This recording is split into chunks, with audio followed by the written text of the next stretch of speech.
Moi, j'ai commencé un petit peu par faire l'historique de ce, de ce- de cet outil, enfin de ce package plus exactement, puisque c'est devenu un package.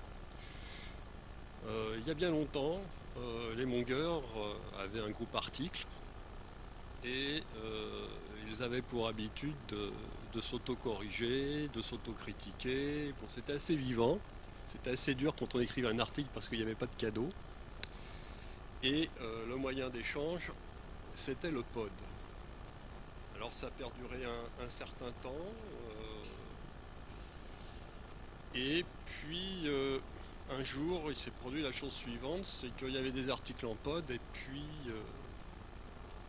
rien. C'est-à-dire qu'il n'y avait plus personne pour les traduire vers notre éditeur préféré qui est GMLF, donc Linux Magazine. Et donc on était en attente de ce genre de choses. Alors un jour, j'avais quand même bien envie de pouvoir faire paraître un article qui m'avait donné beaucoup de mal quand même. Et donc j'ai fait le travail moi-même. Une fois, ça allait bien, passer du pod au fichier en LibreOffice ou en OpenOffice, comme vous voudrez, mais c'était quand même un peu casse-pied. Et donc, ce qui s'est produit, c'est que j'étais amené à recommencer aussi un deuxième article, et là, j'en avais plus que marre. Alors, je me suis dit, ça sera peut-être intéressant d'avoir quelque chose qui permet directement de passer du pod vers le fichier, vers un fichier à l'époque c'était PDF, c'était OpenOffice. Et c'est devenu maintenant aujourd'hui le format ODF.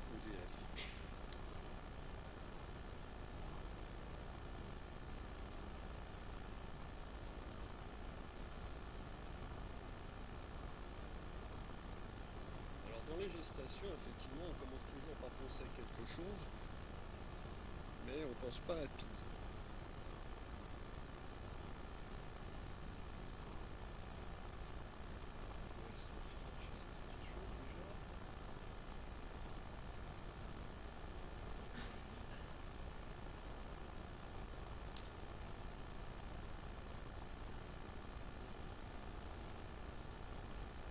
Oui, mais c'est normal, c'est très bleu chez moi.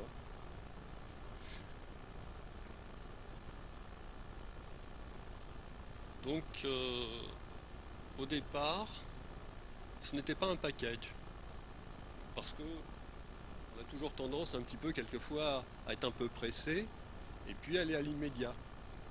Donc je me suis dit ok, je vais directement faire un truc pour passer mon pod en GMLF. Donc on part au départ avec un script. Alors voilà le script, alors bon évidemment j'utilise un peu de moves avec le param, les valeurs, etc. pour éventuellement configurer des choses. Bon, la partie mousse pour récupérer les paramètres, bon, je l'ai mis parce que bon, tout le monde ne connaît pas cette forme de paramétrage et ça peut être intéressant parce que c'est très souple. C'est-à-dire que si vous n'avez pas des paramètres typés, eh bien ici vous mettez un string, vous mettez un nom, vous mettez ce que vous voulez. Donc automatiquement, vous pouvez empêcher une erreur d'advenir. Donc c'est très simple, c'est très souple, c'est simple. Alors mon script était comme ça. Et je me suis dit, bon ben un jour je voulais aller sur le CEPAN. Ouais mais sur le CEPAN, les scripts c'est pas terrible. Ils aiment pas trop.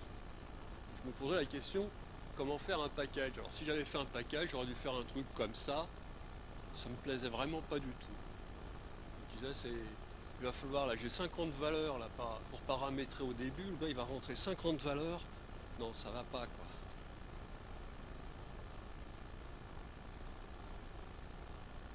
Alors, ce qui s'est passé, c'est qu'il y a des choses qui existent en Mousse. Alors, ce que j'ai fait, c'est peut-être pas optimum, mais ça m'a tout de suite plu beaucoup, davantage. C'est-à-dire que d'avoir un use mon package, la forme objet, new, dans lequel je pouvais rentrer tous mes paramètres de départ, et puis éventuellement les paramètres supplémentaires dont j'avais besoin avec l'appel de ma fonction. Alors pour faire ça, c'était finalement relativement simple en utilisant la fonction trigger qu'on trouve dans Move. Il suffisait donc d'écrire trigger, de définir une subroutine, et par derrière, de récupérer les paramètres. Alors, trigger, il a un petit inconvénient, ou un avantage suivant les cas, c'est qu'il y a deux paramètres, c'est-à-dire qu'il mémorise un premier paramètre quand on l'appelle une première fois, et un paramètre quand on l'utilise une deuxième fois. Moi, ça ne m'intéressait pas, donc ça, je l'oublie. Et j'utilise que le premier paramètre, ce qui permet que quand je rentre un paramètre dans la fonction, parce que si vous ne mettez pas de paramètre, la fonction ne sera pas appelée, c'est un trigger, eh bien, automatiquement, la fonction est exécutée. Donc ça, c'est la façon que j'ai utilisée pour obtenir un package. Alors, tout le pod est basé sur deux packages. Le premier, c'est pod HTML Easy. Pourquoi? Parce que pod HTML Easy part d'un principe, c'est-à-dire que vous avez ici des callbacks. Quand j'écris onHash, ça correspond à un tag du pod. Alors évidemment, vous ne le connaissez pas ce tag, parce que dans le pod, habituellement, il n'existe pas. Ce qui fait que, par ce principe-là, vous pouvez rajouter autant de tags que vous voulez. Ils n'ont pas besoin d'exister directement dans le pod. Mais par contre, vous serez obligé d'écrire ici le code pour le traiter. Donc en quelque sorte, avec pod HTML Easy, pour traiter quelque chose, vous travaillez en surcharge. Et là, par exemple, pour passer justement en mode ODF, vous avez le programme qui a été écrit pour traiter effectivement une instance sur laquelle on va appliquer le style chapeau et qu'on va mettre dans le corps du programme. Donc voilà, ça vous avez effectivement un exemple type de traitement pour mettre la partie chapeau qui est particulière et nécessaire dans GMLF sur cet exemple. Alors puisqu'on était parti comme ça sur des notions objets, eh bien finalement j'ai écrit 4 méthodes. Et on pourrait s'arrêter là, parce que finalement il n'y a presque plus rien d'autre à dire. C'est pas qu'il n'y a eu rien à faire, parce que derrière il y a eu beaucoup de choses à faire. Mais la première chose à faire, c'est créer l'objet. Bon, voilà, on a créé l'objet. Bon, on peut parler des paramètres, il y en a un certain nombre. Par exemple, choisir le modèle qu'on va appliquer au fichier ODT. Vous voulez faire un fichier ODT maintenant. Eh bien, il suffit d'utiliser l'objet, de faire un pod to ODF avec le fichier cible, et c'est terminé. Vous voulez avoir le format GMLF qui est différent du fichier ODF, et je vous l'expliquerai plus tard en quoi il est différent, bien que ce soit tous les deux des fichiers ODF, vous faites un pod to GMLF avec le nom du fichier. Et enfin, cerise sur le gâteau, vous pouvez aussi générer une présentation. À ce moment-là, vous faites un tool show ppt point de page. Ce que vous voyez là, en ce moment, a été fait en pod et a été traité par pod OTF Tool. Donc vous avez ici l'exemple même d'une présentation réalisée avec ce package. Alors, comment marche la présentation? Bon, c'est relativement simple. Vous faites un clic à droite. Alors là, je suis à gauche, excusez-moi, mais pour vous, c'est peut-être à droite.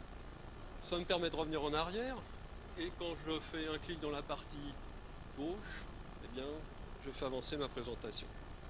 Ce qui fait que une présentation se fait dans n'importe quel navigateur, a priori, et vous n'avez donc plus besoin d'avoir un PPT et ce que sais-je, etc.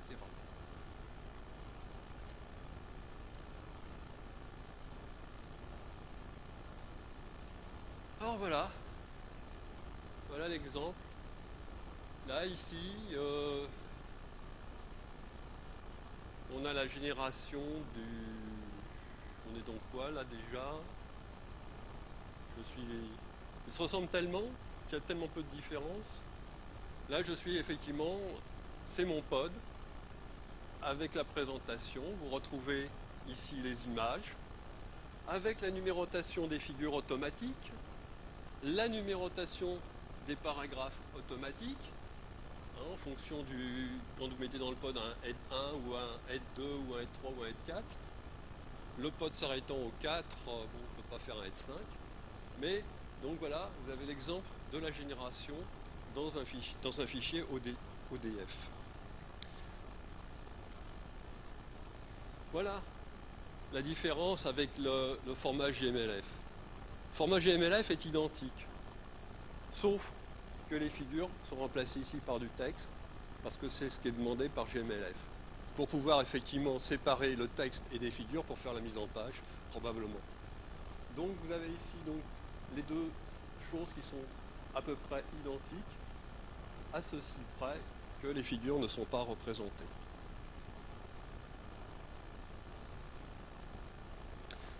Voilà le code, en quelque sorte le code source, c'est-à-dire le pod, que je viens de visualiser. Et vous voyez ici en haut, vous avez un QPod, qui est donc la partie titre, pardon. Oui.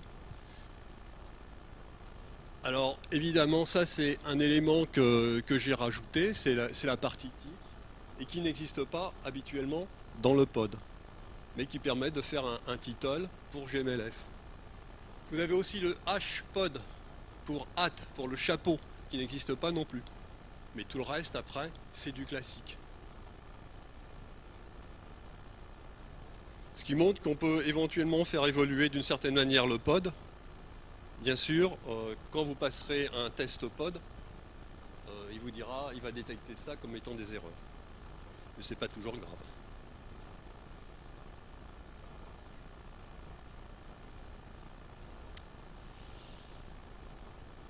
Bon, on va attendre que la slide suivante avance. La slide suivante, normalement, c'est la représentation du même fichier, mais comme on est en format ODT, on n'a plus de problème pour écrire juste une ligne de commande et passer en format PDF. C'est gratuit. Et vous remarquerez que finalement, quand vous comparez les documents, ils sont relativement homogènes.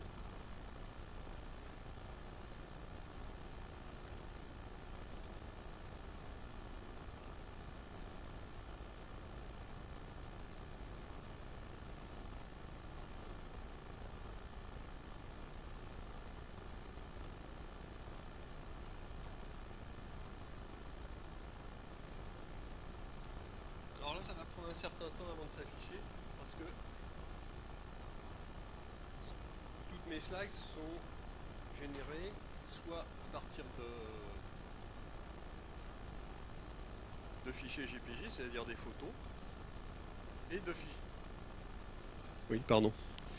Donc à partir donc de photos, donc des fichiers JPG, soit à partir donc de SVG.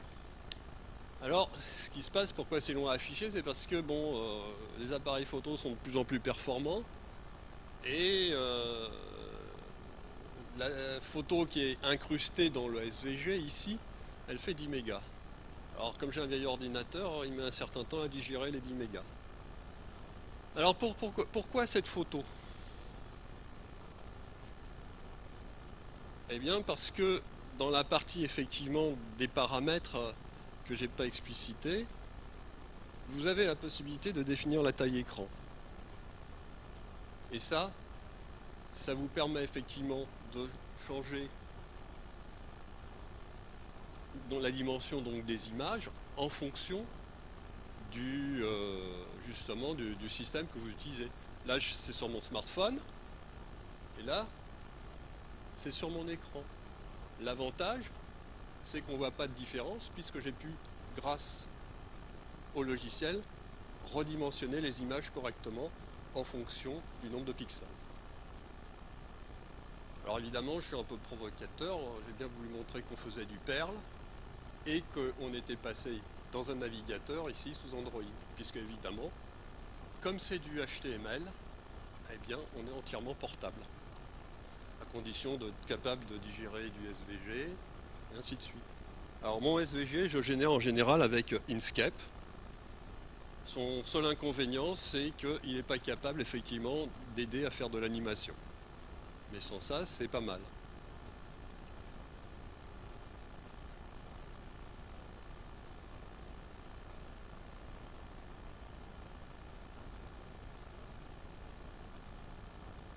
Bon, bah, on arrive déjà presque à la conclusion. Alors la conclusion, c'est quoi?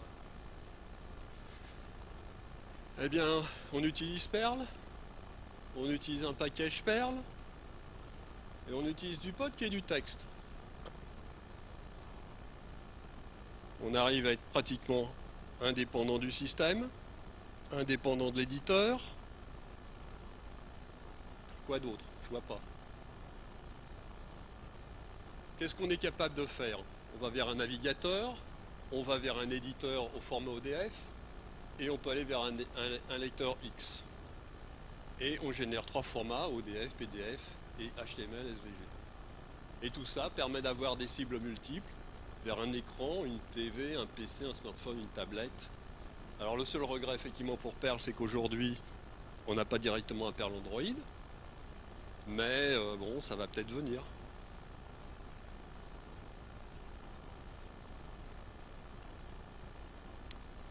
Donc en gros, niveau bibliographie, ben, effectivement, mon éditeur SVG, c'est Inkscape. Mon dépôt, c'est Fast Track Tool. Et si vous cherchez effectivement à connaître les spécifications nécessaires pour faire un article Perl de préférence pour GMLF, à ce moment-là, vous avez la référence où trouver les informations. Mais normalement, ça ne devrait pas être nécessaire parce que si vous connaissez le pod et que vous utilisez mon package, ça se fera presque tout seul. Voilà. Alors, pour votre information, la personne qui s'occupait habituellement donc des articles de GMLF, elle a changé. Ce n'est plus comment j'ai oublié son nom là. Mais donc, sachez que c'est plus la même personne. Éventuellement, je pourrais vous la préciser ultérieurement parce que j'ai pas pris sa carte avec moi.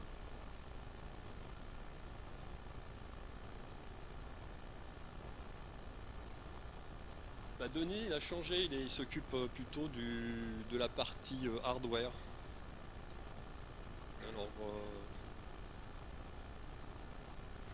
je dis pas qu'il transmettra pas, mais bon, la dernière fois, j'ai envoyé un mail. Alors, sachez aussi que pour GMLF, ils avaient commencé à faire un site sur lequel on pouvait déposer directement les articles. Et ce qui s'est passé, c'est que là, ils ont eu des soucis, et donc on est revenu en somme à la méthode antérieure, c'est-à-dire qu'il faut envoyer un mail avec son article.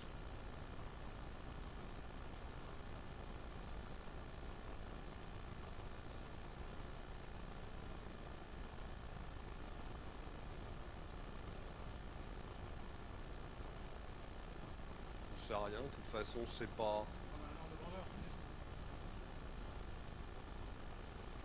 Je sais pas, disons, si on regarde techniquement les choses telles qu'elles se passent, il pourrait faire bien moins de lignes. Mais je vais donner quelques indications. Par exemple, HTML EASY a un petit bug. C'est-à-dire que quand on génère du HTML, ça va très bien. Sauf que dans la partie HTML, il oublie de retirer les caractères nuls. Alors ça paraît bête, les caractères nuls. Mais dans le XML, ça plante. Caractère illégal. Et vous ne pouvez plus rien afficher. Donc, petite cerise sur le gâteau, obligé de dézipper le fichier ODF qui est généré pour retirer les caractères nuls et rezipper. Voilà. Par exemple, un exemple qui montre comment on doit contourner un bug parce que finalement on ne peut pas arriver à le faire fixer.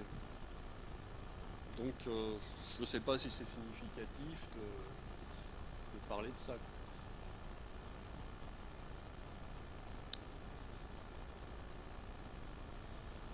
Qu'est-ce que je pourrais dire d'autre? Oui, il y a aussi eu des bugs dans ODF. Il y en a un qui m'inquiète un peu plus parce que je sais pas, j'ai pas suivi, mais peut-être que tout à l'heure Sébastien nous en dira plus. On avait le smart, comment? Voilà, le smart match qui émettait un warning chaque fois qu'il est utilisé. On dit à partir de chaque fois qu'il était utilisé.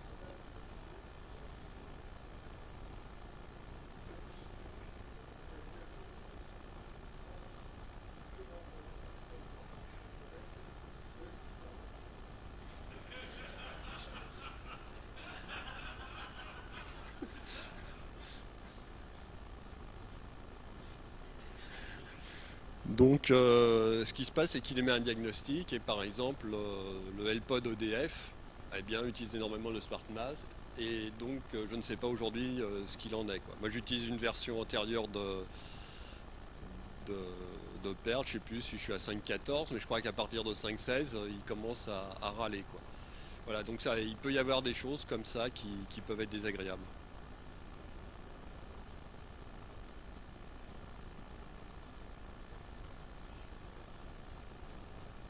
À la base. Et en quoi ça vous pose un problème de passer vers un module, d'un script vers un module en fait par rapport aux paramètres? Bah, parce qu'il y a pas mal de paramètres que je voulais qu'ils soient la plupart du temps implicites. Je trouvais que c'était pas propre à l'origine de passer par un point, de passer un fichier PL. Il faut dire que le fichier PL ne faisait qu'une seule chose, il allait que vers GMLF. Et donc toute ma structure a évolué dans le temps parce que petit à petit je me suis aperçu que non seulement je pouvais aller vers GMLF, mais que je pouvais faire un fichier ODF, que je pouvais faire une présentation, que aujourd'hui, vous pouvez pratiquement, là, je pensais, vous pouvez pratiquement faire votre, comment dirais-je, un passage de diapo personnel, hein. Simplement, en prenant en faisant les forts HTML qui servent à définir, je dirais, sans mettre de texte dedans. Excusez-moi, j'ai pas répondu à la question comme ça, mais non, ça me paraissait pas clair de passer d'un script à un package. À cause des paramètres ou En particulier à cause des paramètres, parce parce que qu'il pour y les en avait une paramètres longueur comme ça. vous auriez pu continuer à utiliser MouseX Option. Je continue à l'utiliser. Je continue à l'utiliser, mais ça passe dans les paramètres généraux, pas dans les paramètres. Je voulais quelque chose de simple au niveau de l'appel de fonction. C'est-à-dire que juste un paramètre, c'est-à-dire le fichier cible. Je, je dis comment. J'ai un peu décrit un peu l'historique, et donc je suis resté un peu sur l'historique et la façon d'évoluer, mais je pense que la solution à laquelle je suis arrivé est peut-être quand les gens font effectivement un script, c'est peut-être la façon la plus automatique pour passer d'un script à un package, à mon avis. C'est une opinion personnelle.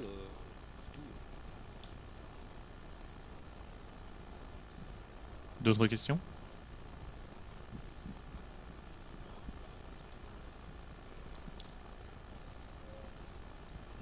Tu avais enrichi deux ou trois balises, enfin tu avais rajouté deux ou trois balises de titres et compagnie.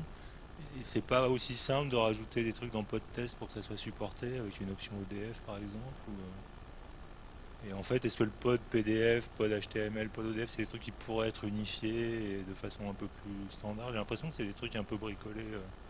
Ils supportent pas tous forcément les mêmes outputs, la même qualité de traitement. C'est une question autant générale que sur la partie de test de ce que toi tu as fait. Le pod test, tu disais que le pod test avec les balises que tu avais rajoutées, il allait gueuler. En quoi c'est compliqué finalement de rajouter le support des tests avec tes balises à toi?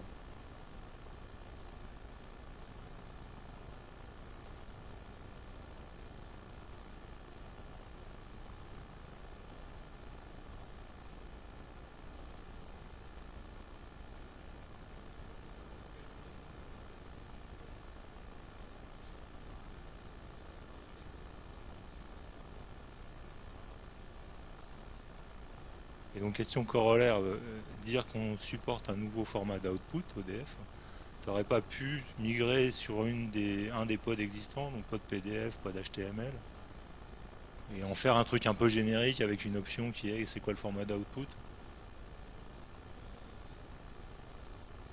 Non, justement, mais est-ce que tu n'aurais pas pu enrichir un des scripts existants ou les unifier et faire un script qui permette de faire les outputs qu'on veut?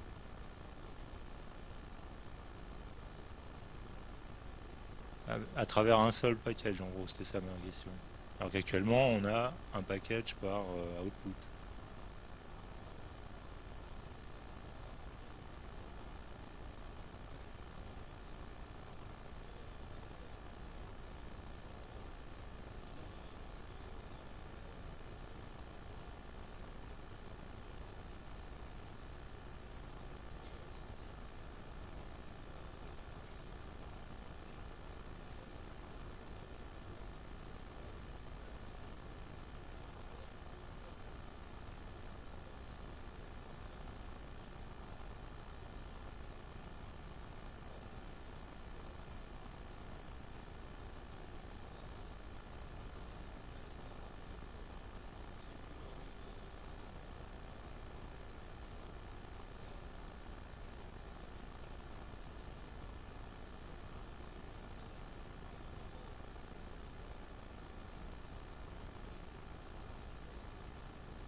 Alors, la dernière question débile, dans le pod, il y a des balises pod qui sont des espèces de commentaires du pod. Tu traites ça ou pas? Ouais.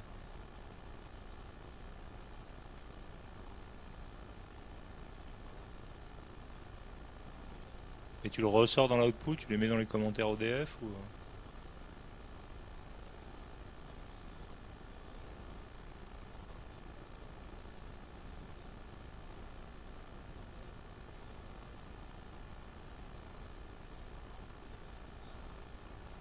Mais est-ce que tu propages aussi les commentaires dans des commentaires ODF? Ouais, ou n'importe quoi d'autre, mais... D'accord.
D'autres questions?